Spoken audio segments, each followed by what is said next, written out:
Olá, gente, boa noite. Sou Luiz Gomes, adicto limpo há 29 anos vai fazer.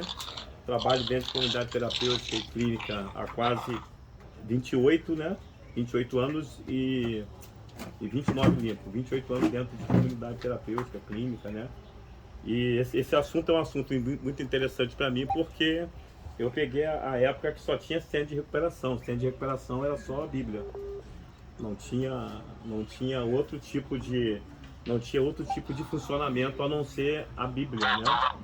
E naquela época, né, como eu falei com vocês, naquela época, tá gravando, cara? Tá gravando. Naquela época a gente entendia a Bíblia como a palavra de Deus e a gente não aceitava nada que não fosse da Bíblia.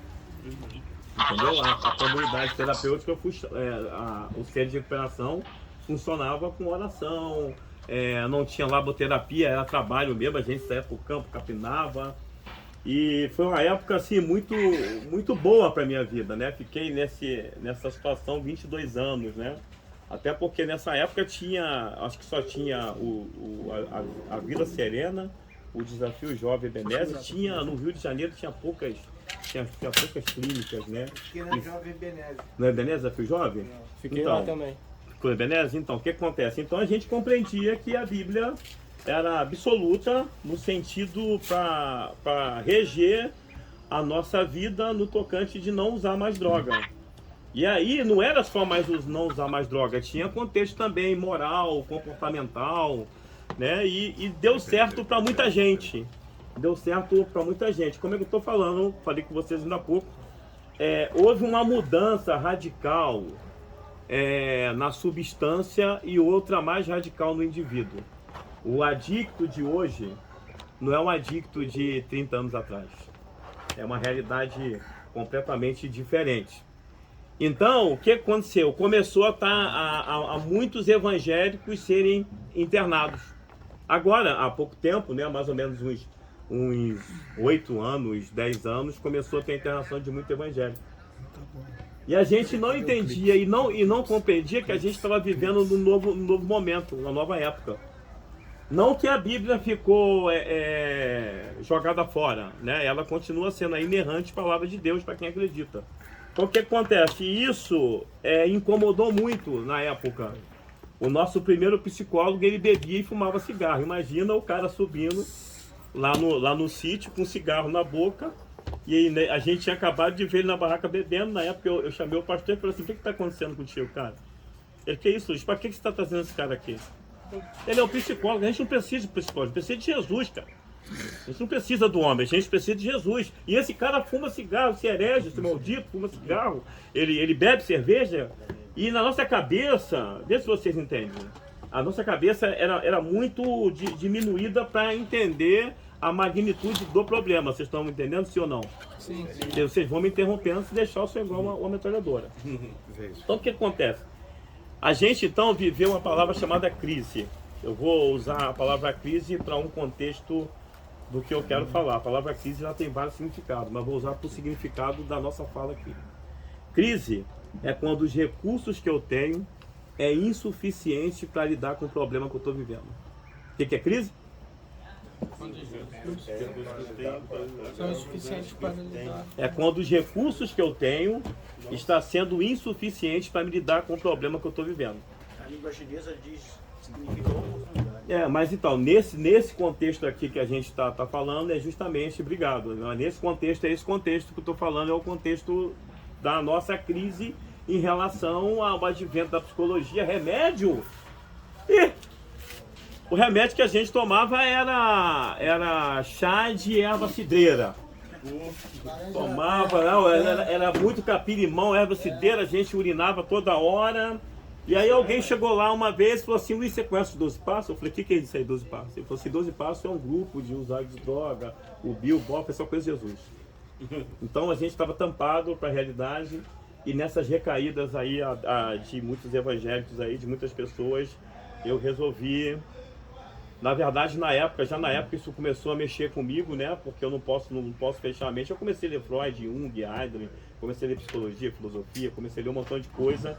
E a gente abriu a mente para a questão do psicólogo a gente abriu a mente para a questão do psiquiatra e a gente abriu a mente para a questão da doença. Isso é uma doença, né, que hoje já não se chama de doença, hoje é TUS, né, é transtorno de uso de substância, hoje já não é mais doença, né, o que era demônio, pecado, passou a ser doença, não é mais doença, e amanhã eu já não sei o que vai se chamar mais. A gente está vivendo num mundo que muda muito. Moral da história, a gente começou a abrir a cabeça para poder ouvir as pessoas. Porque a pessoa mais ignorante que tem é aquela que sabe e acha que não tem mais nada para saber. A pessoa mais ignorante que tem é aquela que sabe e acha que não tem mais nada para saber. A gente começou a abrir a mente e ouvir as pessoas, quem foi o Bill, quem foi o Bob, e pode fumar cigarro, como é que é essa parada? O cigarro não entrava de jeito nenhum. O cigarro, né, a gente usava 1 Coríntios 3,16, o nosso corpo é o templo do Espírito Santo, versículo 17, se alguém destruir o templo de Deus, Deus destruirá. Mas no fundo, a gente não estava preocupado em tratar o problema da doença do cara. A gente estava preocupado em converter o cara para a religião, para a igreja. E com o tempo a gente foi, eu acho que eu fui, um amigo meu, o pastor Amarildo, foi o pioneiro, né? Ele começou a fazer curso, e eu comecei a me envolver. E comecei a entender que os 12 passos e a Bíblia e a psicologia não eram um confronto para a minha fé, entendeu? Que as coisas, que as pessoas, primeiro eu tinha que ajudar as pessoas no sentido de elas saírem das drogas. E não estar preocupado se elas vão seguir Buda, Allah, o diabo, o demônio, sei lá, quem elas quiserem, são livres. Na verdade, o recurso que mudou. O recurso é o indivíduo e a capacidade dada ao indivíduo para ele ter resolução, para poder resolver os problemas dele e viver a vida dele. E eu comecei a reler o Novo Testamento, só os evangelhos. Nada de Paulo, nada de João, nada de Pedro, nada de mais ninguém. E eu comecei a ver que Jesus era esse tipo de figura. Que de fato, Jesus nunca promoveu nada que fosse para o interesse dele. Ele curava, que era a necessidade do cara, e ele dizia ainda assim: vai, que quem te curou foi quem? Foi eu. O que ele falava? A tua fé te salvou. Ele jogava a responsabilidade pro cara. Ele falou assim: eu só fiz o que você desejou que fosse feito. Então eu comecei a ver Jesus se misturando com um montão de gente. Prostituta, 71.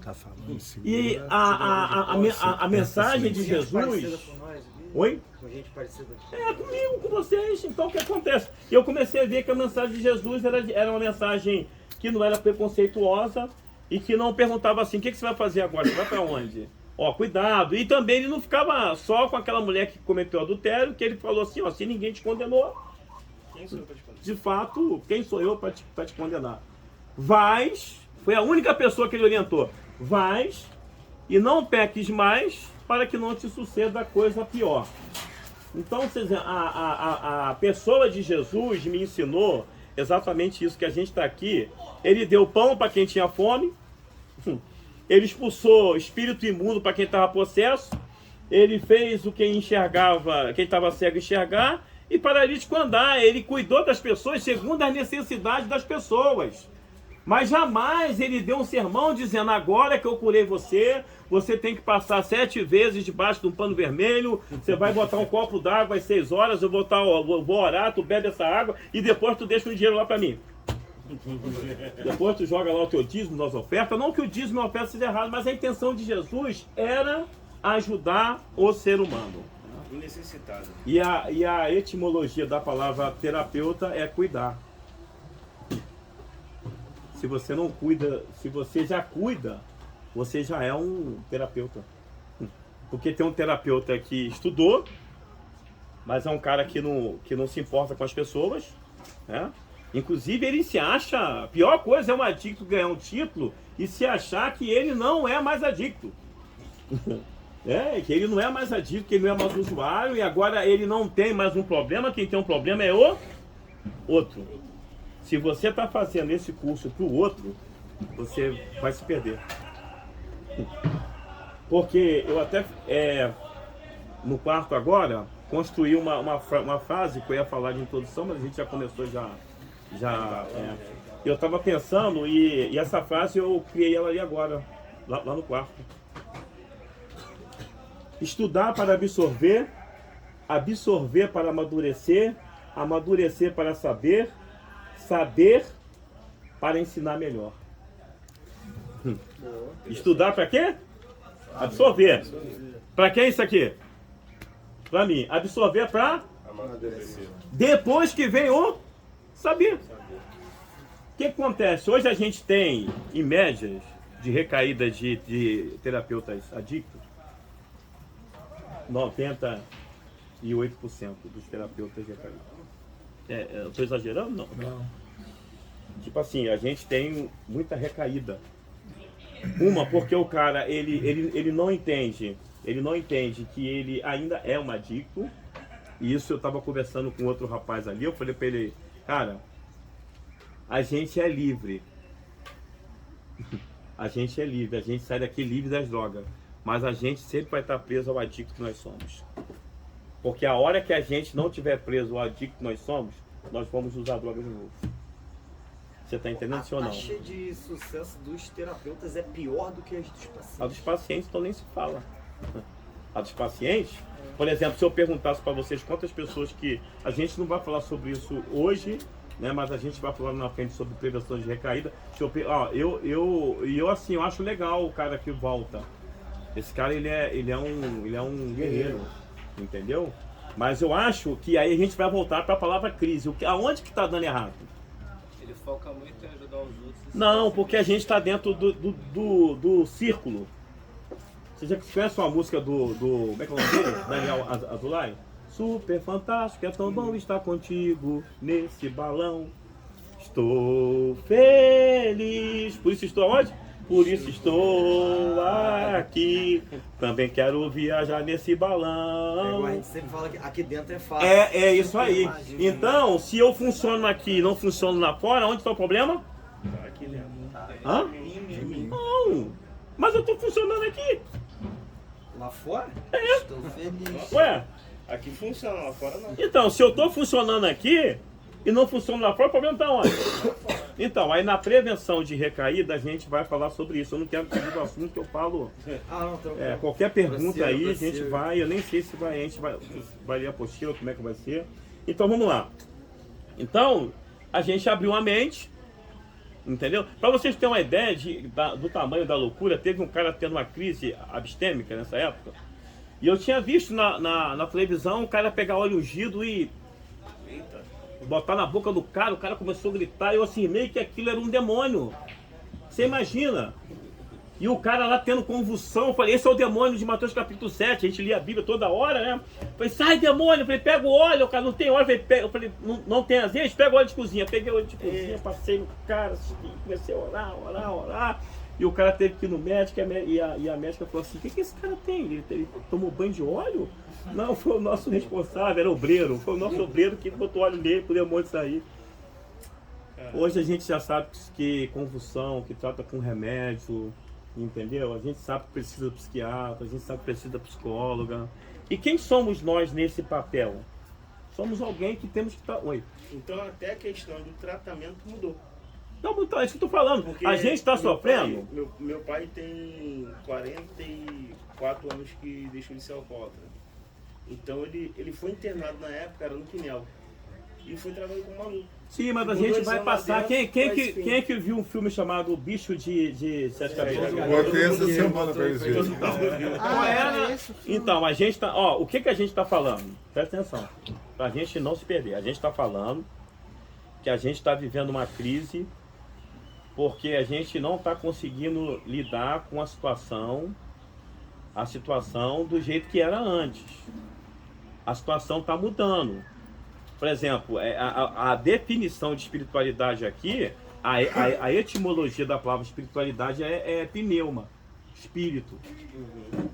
Aqui a gente já sofreu uma mudança na forma, se você ler a apostila, a gente já sofreu uma mudança na forma de percepção, entendeu? Então o que acontece? A definição de religião, o original dela é religare, é tornar a ligar de novo. Isso a gente vai avançando e a gente vai falando. Então, aí eu tive a oportunidade de ir trabalhar fora na clínica. Aí chegou lá, eu tomei um susto. pessoal tudo fumando cigarro.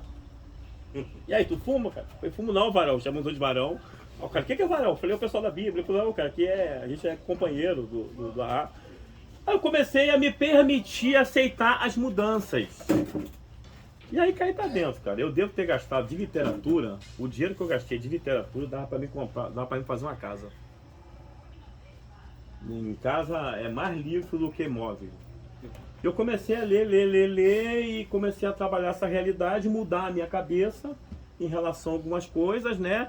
Tem coisas que são essenciais, né? Tem coisas que são importantes, que tem um valor bom, né? Tem coisas que são acidentais, tem coisas que são essenciais. O que é essencial eu não mudei, mas algumas coisas eu fui mudando. E eu comecei a trabalhar. E aí o primeiro choque era a questão da espiritualidade. Porque assim, a gente tem essa noção que espiritualidade é um culto. E que esse culto tem que ter o pregador, né? Lá na unidade 3, lá tinha até briga para quem quer pregar a mensagem. Aí o cara incorporava um pastor. Amém, que ele quer ser um pastor, né? Que bom, mas ele absorvia aquilo e ele chegava depois como se tivesse, sabe, em transe e dizia para mim assim, Luiz, Deus falou comigo que eu tenho que sair daqui agora. Deus está me liberando. Não prende o Filho de Deus. Ele insultou. Ele insultou, cara. Insultou, né? Insultou. O cara começou qual é o problema de você dar várias funções, você dar função para quem não está preparado? Ele acaba achando que ele já está pronto. Qual é o problema de você dar função para quem não está preparado? Acha que está pronto, pô. Inclusive as ligações são megalomaníacas. Mãe, eu tô trabalhando, tô tomando conta, entendeu? Inclusive, mãe, eu já não estou indo nas reuniões mais, eu posso ficar no quarto o dia todo. Não é isso? Qual é o pior estágio do usuário de droga e álcool? Quando ele está bem. Qual é o pior estágio do usuário de droga e álcool? Por quê? Porque ele não participa de reunião. Não quer saber mais de nada. Ele não se interessa mais por nada. Tudo vai ficando para ele monótono, entedioso. Então o que acontece? Isso. Então a dificuldade que vocês vão ter sobre essa questão da espiritualidade é que a espiritualidade não precisa ser um culto. O que é louvar a Deus? O que a palavra louvar significa? Adorar? Não. Não. O que a palavra louvar significa? Cadê o que eu botei aqui? Atrás de você. Caiu do outro lado. O que significa louvar, a palavra louvar? Elogiar. O que significa a palavra louvar? Elogiar. A gente pode sentar na grama de manhã e dizer, Deus, eu te louvo por esse dia de hoje maravilhoso. Pronto, espiritualidade. Não, eu já estou fazendo minha espiritualidade. Eu posso chegar ali e fazer o que a Bíblia diz, que está aqui também. Eu já vou citando as coisas aqui para a gente andar. Meditar. Filipenses capítulo 4, versículo 8, diz assim, no demais, irmãos, pensar em tudo que é puro, separar num canto, não para chocar ovo de serpente, tem gente que está no canto, dá aquela risadinha, tu sabe que tá ali tá chocando os víboras, aí tá tudo bem, irmão, aí o rosto do cara tá legal, irmão, tá tranquilo, tá pensando em fuga, tá pensando como vai fazer, sei lá, o cara tá pensando em se matar, tá chocando ovo de serpente, mas você pode, a gente não decide o que a gente sente, mas a gente decide o que a gente pensa. Eu não decido o que eu sinto, mas eu decido o que eu penso. Mas eu também posso decidir o que eu vou fazer com o que eu estou sentindo. Então, eu posso pegar minha mente para pensar coisas boas e começar a falar. Tá difícil, Deus. Olha que espiritualidade bonita. Tá difícil. Caramba, estou com saudade. Mas eu louvo o Senhor porque eu estou limpo só por hoje. Todo mundo sentado, cada um fazendo a sua espiritualidade. Ou a espiritualidade pode ser simplesmente num dia que você acorda, o troço está ficando chato, monótono, né? Tem coisa que é chata. O mesmo louvor, o mesmo cara falando, eita droga, meu Deus do céu. Tá entendendo, amém? Acaba logo, pô. Tem coisa que é chata. Aí você não faz nada. Você não faz nada, você simplesmente deixa a pessoa livre. Sabe o que é? o ser humano ele tem dificuldade de imposição.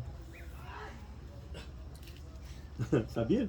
O ser humano, quando você impõe uma coisa pra ele, Ele não aceita. é a mesma coisa falar assim, ó, ninguém vai ali jogar bola no campo, né? Ninguém mexe ali, tu põe uma placa, não entre ali. Pô, meu irmão, tu vai ver 50 ali. Quando você impõe alguma coisa, o ser humano, ele tem uma tendência natural de perguntar por quê. Deus falou pra mulher, tá no jardim, tem todas as aves, você só não come aquela. Hein? Nunca viu. Qual o que mais ela queria? Aqui não podia comer. Então a gente tem dificuldade. Então, a gente pode passar para meditação de manhã. Vamos sentar todo mundo no campo aqui, vamos fazer uma meditação. Cada um quietinho, cada um fazendo a sua meditação, sabe? Tem dia que a gente não quer conversar com ninguém. Tem dia que a gente não quer falar nada, a gente não quer nem ouvir. Tem dia, nem todo dia é igual. Isso aí. Alguém já disse que existe o dia mau, o dia ruim, o dia péssimo. Aquele dia que você, sabe, você já não está mais aguentando mais nada, já não suporta mais nada. O que você aturou ontem, naquele dia você mais não atura mais. Aí você precisa da espiritualidade, ir para um canto. Não é, tem uma diferença de solidão e solitude. Entendeu? E isolar não é estar lá. Isso não é se isolar. Isso pode ser solitude. Entendeu? O cara pode estar lá que ele está tendo pensamentos bons, mas ele quer ficar sozinho. E qual é o problema? Aí vem um cara, as regras dizem, meu irmão, pelo amor de Deus, o que é mais importante, a regra ou a vida? A vida. Exatamente. Então, tem hora que você tem que saber ler as coisas e interpretar. O cara quer ficar sozinho lá, tá na solitude. Por exemplo, olha só, você pode estar sentado aí e estar isolado. Uhum. Você é eletricista? Sim. Você isola o quê? Isola o fio. Quando o fio está o quê? Desencapado. Então, eu posso me isolar nesse momento e não receber nada. Eu não Entendeu? aceito nada. E eu posso estar lá distante e não me isolar. Então, assim, Jesus era o cara que ele tinha fluxo e refluxo.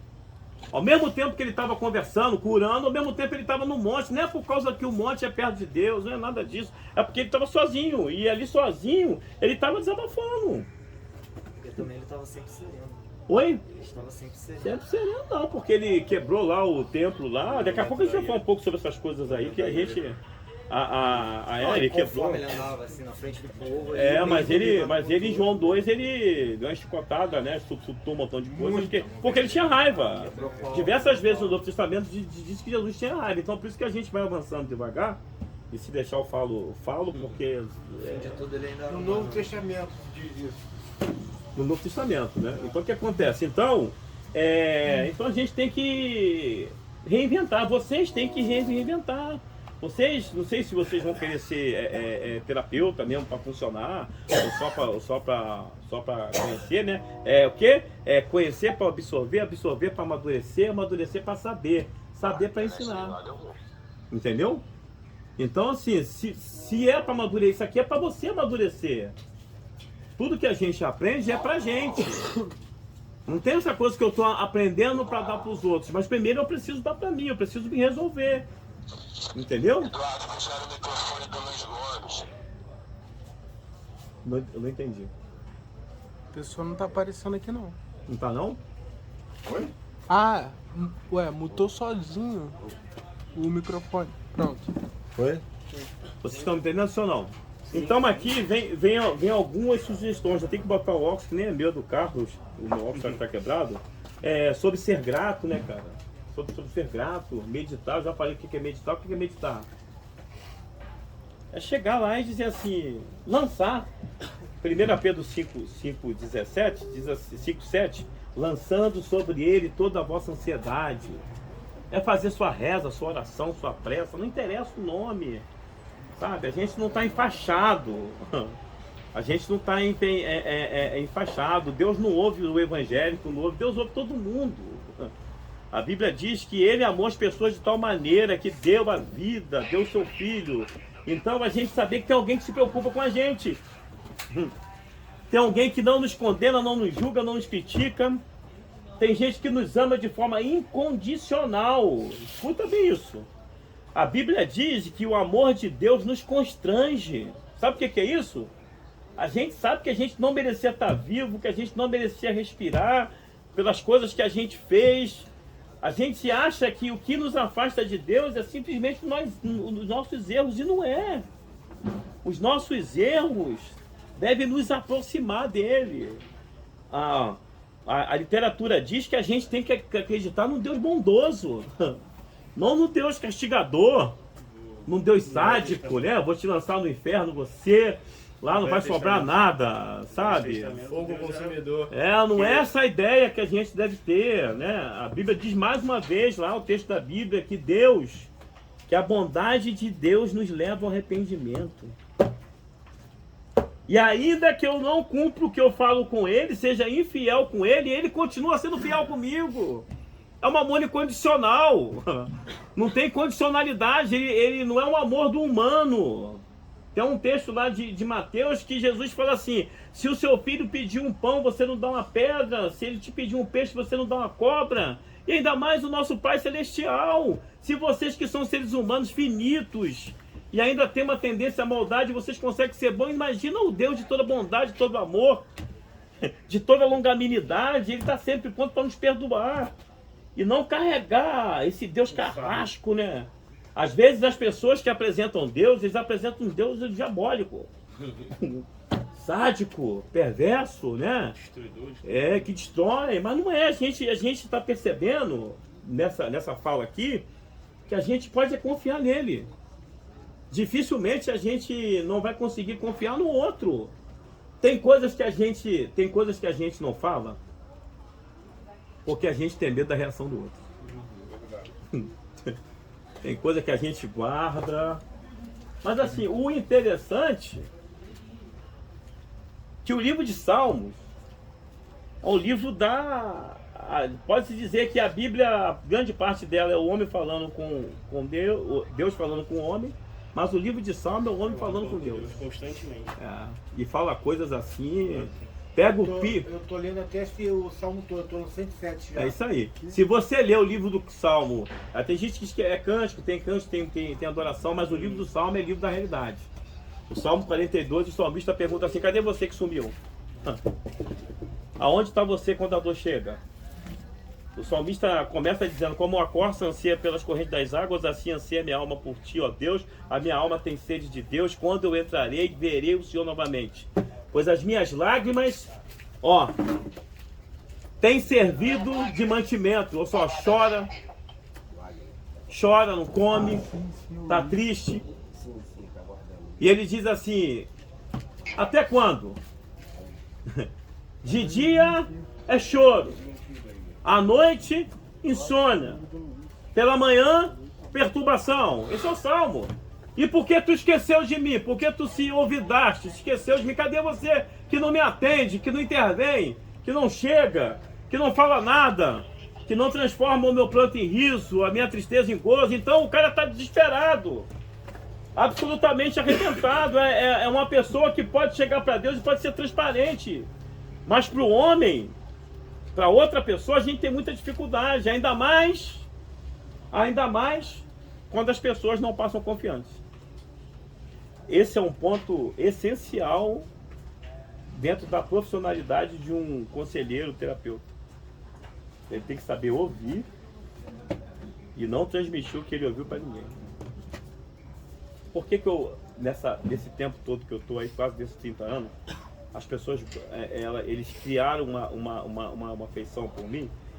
Porque assim, posso falar? Posso confiar? Ele pode. E o cara fala assim pra mim: pô, cara, não é brincadeira não, tá acontecendo isso. A gente tem medo do ser humano, sim ou não? Sim. Hein? Sim. A gente tem medo de chegar pro ser humano e dizer assim: é assim que tá acontecendo, é desse jeito, né? Você vê que eu já vi acontecer algumas vezes isso, pessoas que se suicidaram que não pareciam que estavam com essa intenção, porque não tiveram coragem ou não encontraram alguém que lhes desse essa abertura a ponto dele chegar e desaguar, e desabafar, né? E regurgitar, vomitar todas essas emoções negativas, todo esse sentimento ruim que está dentro do cara. Então a gente precisa, primeiro, entender que a gente pode ser uma ajuda para alguém se a gente realmente for pessoas que têm maturidade para poder ouvir. E às vezes o dono da clínica onde eu trabalhava, o que ele falou? Eu falei assim, pô, foi eu e ele. Não me leva a mão, não. Foi eu e ele, eu não vou falar nada para você. Às vezes até o outro terapeuta aí, Luiz, e cara, só foi eu e ele. Foi eu e ele. Foi eu e ele. Muitas coisas poderiam ser evitadas da vida das pessoas se eles encontrassem pessoas confiáveis. Então acaba que o homem acaba querendo Deus, ou querendo um poder superior, né? Ou querendo um poder superior a ele, né? Criar um Deus segundo a concepção dele, para que esse Deus seja associável a ele, para que ele não se frustre. Então, assim, deixa eu esperar ele sentar. Pode sentar, Wagner. Espera ele sentar. Não, tranquilo. Então, vamos lá, vamos tentar pautar. A gente está vivendo um tempo de mudança. E nesse tempo de mudança, não mudou só as pessoas, mas o sentido das palavras mudaram, né? Teve alguma melhora? Teve. Teve alguma complicação? Também teve, né? A concepção, eu estava vendo hoje, a gente tem no Brasil 80% são tudo pessoas que acreditam em Deus. 80%. 6% agnóstico, 16% ateu. Então a gente vive num país que a grande maioria acredita em Deus, mas a grande maioria acredita de uma forma que talvez não seja a forma adequada para manter eles respirando.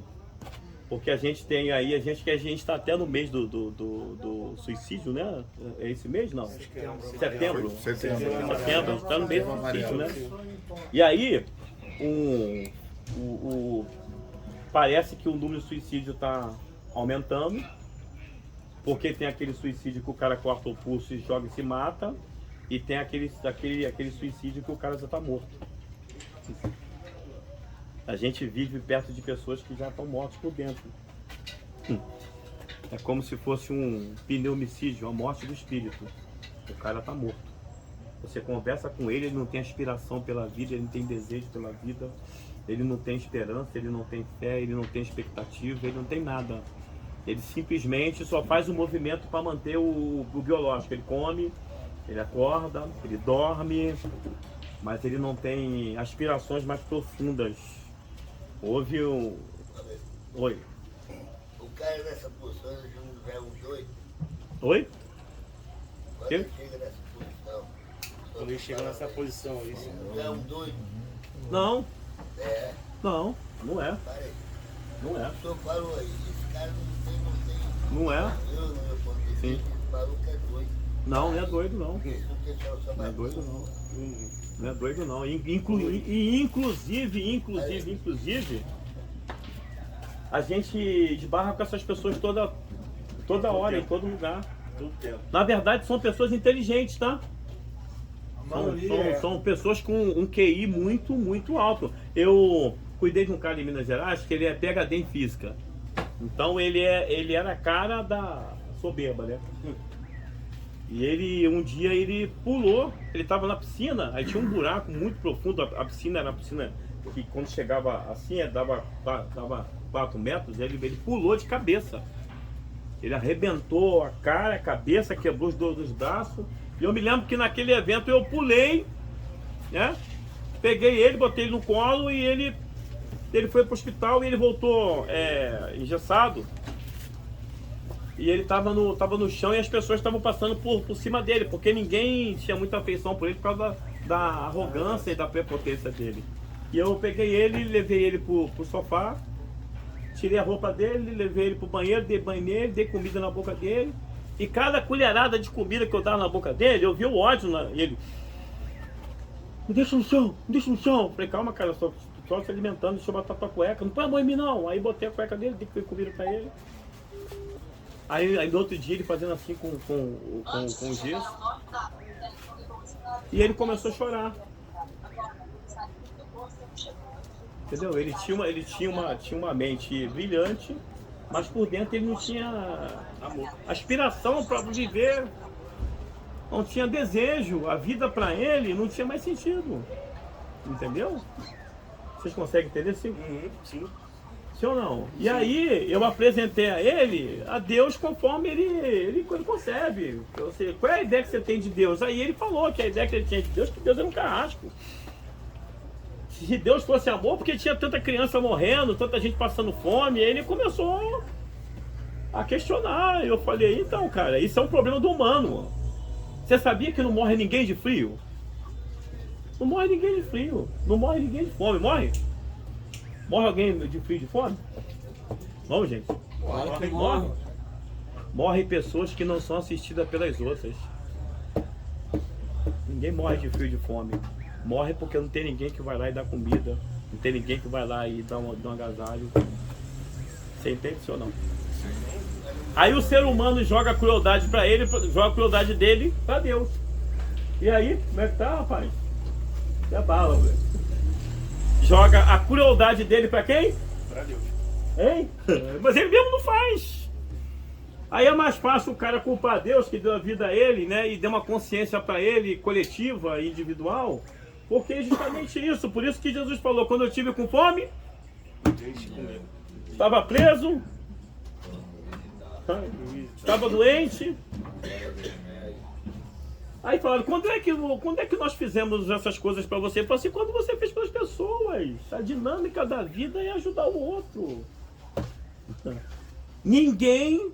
Eu vi um cara, um filósofo, um cara inteligentíssimo, falou assim, o maior segredo da vida, a maior satisfação da vida é você ajudar alguém. E se eu fizesse uma pergunta para vocês, quantas pessoas que você já ajudou aqui dentro?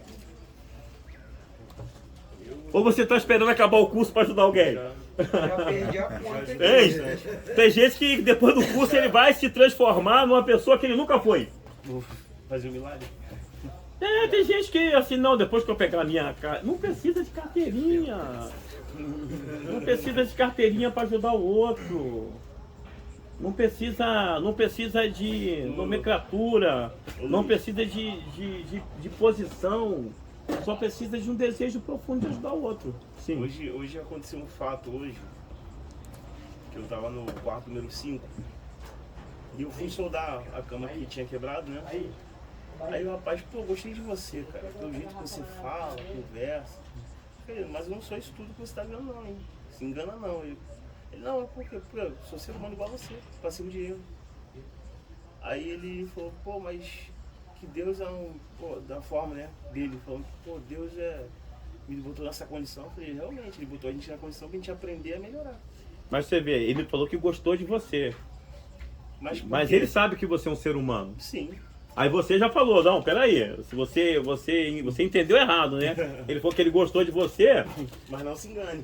mas ele sabe que você erra e ele também erra. Uhum. Mas alguma coisa que você fez ou falou, entendeu? Teve um cara que ele ganhou na lota. Ele não ganhou esse prêmio máximo, mas ele ganhou muito dinheiro. Vamos supor que ele ganhou aí 300 mil reais, não lembro na época. E ele viu um mendigo, e ele foi lá, pegou um dinheiro e pegou aí uns 500 reais, deu lá pro cara. Aí ele foi sair, não, o cara, ei! Aí fez assim, ele, dinheiro, ele, peraí. Aí ele foi lá, deu dinheiro pro cara e falou, me dá um abraço. Dinheiro não compra tudo. Você entende? Algum gesto que você fez para ele, e às vezes o gesto é uma simpatia. Cara, quer ver uma coisa que atrai mais o ser humano é a simpatia. Entendeu? Eu esses dias estava na clínica lá, estava trabalhando, aí tem um senhor lá que ele só tem um olho, não enxerga, de um olho. E ele falou assim, sabia que eu não gosto de você? Eu falei, que bom, você tem que gostar de você. Ele falou assim, mas eu tô aprendendo a gostar de você. Eu falei assim, toma esse maço de cigarro pra você. Ele, meu amor, bicho, ele, meu amor, me deu um abraço. Às vezes eu pegava lá na cantina, pegava 15, 20 paçoca, aí chegava perto dos caras e fazia assim, aí, tá onde? Pô, seu Luiz, mais uma chance, aí fazia. Tá onde? O cara não acertava, eu queria dar paçoca pra ele. Pô, seu Luiz. Ele falou assim, pô, cara, me dá mais uma chance. Eu falei assim, come a paçoca. Ele, não, eu quero acertar agora, seu Luiz. Entendeu? O prato do dia, não sei se aqui tem um prato do dia? Não. O prato do dia, nós salvando vida, Não, o prato do dia era aquele prato o mais bonito de todos. Era pra quem? Prato do chefe. Pra quem tinha bom comportamento. Aí um dia o cara falou assim, você quer dar o prato do dia? Hoje eu peguei o prato do dia, eu olhei pro pior que tinha lá. Várias tentativas de tudo, louco demais, só arrumava dor de cabeça. Eu falei, o prato do dia, eu fui andando e dei pra ele. Aí ele começou a chorar, ele, pra mim? Aí todo mundo não entendia. Eu falei, pô, tem muita gente boa aqui, tá na hora da gente dar o prato pras pessoas que não são tão boas como a gente. Caraca. Entendeu? E aquele cara, aquele prato, fez aquele cara acordar no outro dia. Porque ele agredia as pessoas para as pessoas rejeitarem ele e justificava a agressão dele. Você entende isso ou não? Ele agredia para ser rejeitado e quando era rejeitado ele justificava a ideia que ele tinha que ninguém não presta. Se auto-sabotava. Hã?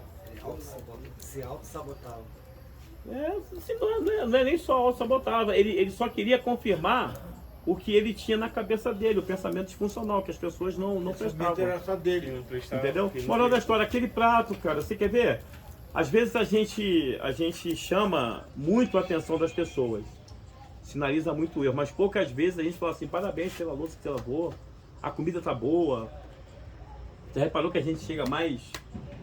Só criticando. Quando a gente chega perto de alguém, a gente chega às vezes só para criticar. Então, em síntese, a gente tem essa noção que a gente precisa cuidar por dentro, que espiritualidade é algo dentro, né? Vocês me entendem, sim ou não? Sim. Espiritualidade é algo lá dentro, não é algo superficial. Como eu já falei, às vezes as pessoas se comportam de um jeito, mas lá dentro elas estão arrebentadas, né? Lá dentro elas estão vivendo conflitos, sabe? Mas elas têm medo de se abrir, têm medo de falar, e aquilo vai crescendo, e daqui a pouco aquilo se torna um tipo de desespero que a pessoa começa a fazer coisas que a gente olha e diz assim, como é que uma pessoa faz isso? É tudo um processo. Esse processo da gente se esconder, a gente mostrar o nosso lado bom para os outros, mas a gente ter dificuldade. A minha esposa, né? Pode nem estar vendo esse vídeo, acho que não está vendo não. A minha esposa, ela é muito introvertida, ela não é de falar muito. Mas quando ela fala, ela lembra de coisas que nem eu mais lembro. Ei, você, amor, aquele dia assim. Eu falei, Pô, mas toda mulher tem essa memória Meu a mais Deus. assim, de jogar na cara. não, mas aí, quando a mulher ela é extrovertida, ela já fala. Quando ela é pra fora, agora quando a pessoa, as pessoas mais perigosas que tem, é o introvertido, porque ele fala pouco e pensa muito. Esse é o pior. Já viu aquele cara que você fala assim, pô, cara, aquele cara tá no tratamento, ele não fala nada, ele não diz nada, ele não reclama de nada, olha, cuidado, ele vai se matar. Pô, ele não fala nada, ele não reclama de nada, tá tudo bom, ele vai se matar, ele tá, vamos voltar àquela, ele tá no tal do pneumicídio, ele tá morrendo por dentro, ele tá ficando engurgitado, ele tá crescendo, aquilo vai explodir uma hora, entendeu? A gente tinha na instituição, mais ou menos 20 anos atrás, a gente tinha um cozinheiro chamado Alejandro, e a gente fazia comida na lenha. Todo dia, como é que você tá, Alejandro? Tô bem. Como é que você tá, Alejandro? Tô bem. Amém, aleluia. Ó, tô no tratamento. Depois de um ano, o dono da clínica perguntou como ele estava, ele pegou o machado e deu um no cara. Tô bem. Acertou o sujeito. Deu uma machadada, só que não pegou, né? A gente teve que correr dele. E correndo feio dele, né? Tentou acertar. Ele tentou acertar o machado e foi tentando dar um em cima da outra. Qualquer pessoa que estava na frente. Você repara que o aumento da comida, o aumento do cigarro, a necessidade de mais medicação, que essa pessoa ela tá precisando muito mais que isso. Como é que é? Não entendi. O aumento do cigarro, o aumento da comida, que a pessoa deve estar, ela tá somatizando as coisas e ela tá... Por quê? Porque o cigarro tem um efeito bom, ele acalma. Mas quando dá a questão, o que é tolerância? É tipo assim, você tá com dor de dente, você toma um dipirona. Daqui a pouco a dor volta, tu toma um. Aí a dor volta, tu toma um. A dor volta, tu toma um, já não passa. O remédio tá no sangue, mas o efeito não passa. Aí toma 2. Aumentar. Aí aí repete de novo, aí vai tomando 2, daqui a pouco não passa. Aí toma 3, aí só não arranca o dente, mas compra ou não trata. Aí compra um remédio mais forte. Então as pessoas eles estão sofrendo de estresse, eles estão no limiar, estão agoniados e a gente não tá vendo. O cara que fala, ó, me dá mais um remédio mais forte aí que eu preciso dormir. Por quê? E a gente vai tratando tudo conforme a medicamentosa ou comendo muito. Ou o cara que tá ali, igual os amigos que eu tinha, que eles iam malhar, ficava quase o dia todo malhando. Ele tá somatizando, ele tá patentizando, aliás, alguma perturbação emocional que tem, pô. Não é possível que o cara fuma 2 maços de cigarro num dia e ainda ele quer fumar mais. O que tá acontecendo na cabeça desse cara? O que ele tá vivenciando dentro dele? Se o cara não come, porque existe a compulsão, que nada é suficiente, e existe a descompulsão, não quer nada.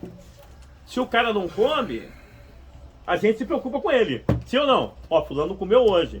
Mas se o cara tá comendo de forma descomedida, eu vi a gente em clínica que eles comiam, no final eles iam lá no lixo, ou lambia o prato, entendeu? Então o que acontece? Essas pessoas estão pedindo ajuda. E a gente liga para a família, às vezes, eu já cansei de fazer isso, aumenta mais o cigarro dele. Aumenta mais o cigarro dele. Você vê, o cara na reunião, ele não consegue controlar o fumar. Ele vai sair da reunião e vai acender o cigarro, ele perde a reunião, mas não perde o cigarro. Ou ele vai acender o cigarro na frente dos outros. Não quer saber quem fuma, quem não fuma. Assim, isso, a gente pensa que isso é normal, mas isso é algum tipo de vivência que a pessoa está vivendo, que ela está pedindo ajuda. Vocês estão dizendo sim ou não? Sim. E a coisa é por dentro. Tem uma coisa que a gente se engana muito, fulano está se comportando bem. Eu não foco o tratamento em comportamento somente. Eu foco em atitude. Sabe o que é atitude? É quando você contraria o cara, o que ele vai fazer. Tinha um cara lá que ele era bonzinho, né? Eu falei, quer ver que esse cara não é bonzinho? Oi, seu Luiz. Oi, meu mestre, meu guru, meu rabi. Eu falei, amigão, essa semana você não tem visita não. O quê? Rapaz, o cara virou um demônio. É porque a gente cuidado com essas pessoas que se comportam muito bem, que elas querem aprovação. E quando elas vão conseguindo a aprovação, elas vão progredindo na sua própria loucura dentro da clínica ou da comunidade terapêutica ou de recuperação. E na hora que essa aprovação não chegar ou foi interrompido o processo de vontade dela, aí ela explode. Vocês entendem isso ou não? Sim. Querem falar alguma coisa? Deixa eu beber um pouco d'água aqui. Então, o tratamento, ele envolve principalmente a espiritualidade. É a base. Em espiritualidade. A gente mesmo é a esperança que eu falo agora aí. Nossa doença mesmo tem envolvido. Como? A base da nossa doença é a espiritualidade. Não, a base, tá? Mas ninguém vive só de base. Se você quiser construir uma casa e deixar só no alicerce, você vai morar na chuva. Cara, tem gente que fala assim, a espiritualidade é 100% tratamento. Não, ela é a base, não é 100% tratamento. Isso aí é loucura. A gente tem um espírito, a gente tem um corpo, a gente tem sentimento. E a doença, o que é a doença? O que é a doença? A doença é cura. O que é a doença? Droga. Não. A doença é a droga? Não. A doença é mental? Comportamental e espiritual. A doença tem alguma coisa a ver com a droga? Hã? Não. A doença é o que então? Vocês não estudaram ainda o espaço. É comportamental, mental, espiritual e físico. Entendeu? Na parte de terapeuta holístico, né? Fala muito sobre isso, né? Entendeu? A doença ela é isso, ela é comportamental. Tem gente que o comportamento aqui ele não precisa usar droga. A gente já sabe que o cara tá que ele já não está mais no tratamento por causa da como ele está gerindo os pensamentos dele, como é que ele está, como está lidando com as emoções dele. Tem gente que já está aqui dentro e que só falta só usar. O uso é a evidência que o cara já estava adoecido antes. Entendeu? Não tem nada a ver. Quando começa, ainda mais assim, a gente tem muita tendência à agressividade. Entendeu? Se é só um tempinho que eu tô aqui, a gente chamou os companheiros de maluco. Mas a gente também é maluco, porque o nosso CID é 10. A nossa doença é a doença mental também. Entendeu? É CID 10. Se for pelo TUS é CID 11. Entendeu? Então o que acontece? 11, 10, mas o nosso problema é mental. Porque ninguém que está com o fígado... Ninguém que está com o fígado... Gente, eu vou pedir um favor para vocês, a partir de agora. Se for para fumar, para tomar café, não é nem para estar aqui, cara. Isso tem a hora e o tempo, tá? Tá bom, gente? Bom aí para vocês aí. Daqui a pouco fuma, porque senão vocês vão saindo. Mas também se quiser, mas assim, o sugerido é que fique, né? Então o que acontece? Até sair Então o que acontece? A gente tem que começar a ver isso, né, cara? A gente vai dar um título pro outro, dizer que o outro é maluco, e eu o que eu sou? Hã? Maluco. Não. Por exemplo, eu falo que ele é maluco, eu sou o quê? Quem sou eu? Não, assim, não, sério, eu tô falando... Vê se vocês me entendem. A gente gosta muito de intitular o outro. Teve um filósofo que disse que o demônio sempre é o outro. Mas eu te chamar de maluco não quer dizer que eu não me considero um louco também. Mas tem que saber se aquilo não tá me desrespeitando, se isso é bom pro outro, né, cara? Então quer dizer que Se eu gosto de ser chamado de maluco, se eu gosto de ser... Não, por exemplo... Eu falo porque todo mundo usa como uma piada aqui. Não, mas aí é o tal da brincadeira sem graça. Então, tem um cara aí que ele gosta disso, ele tem temperamento mental, ele fala assim, Luiz, tô cara de maluco? Se eu falar que ele tá bom, ele chora.